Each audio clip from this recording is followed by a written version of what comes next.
игрушек, ни цветных карандашей, потому что у кормушки поселился воробей.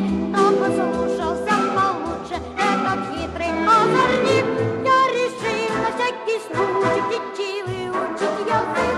Я решил на всякий случай птичий выучить язык. Чирик-чик-чик, чирик-чик-чик, всем нужны друзья.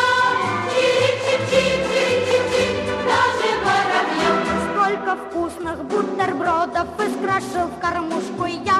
Очень трудная работа, дрессировка воробья, но зато в районе нашем удивляется народ. Воробей присядку пляшет, бьет в ладоши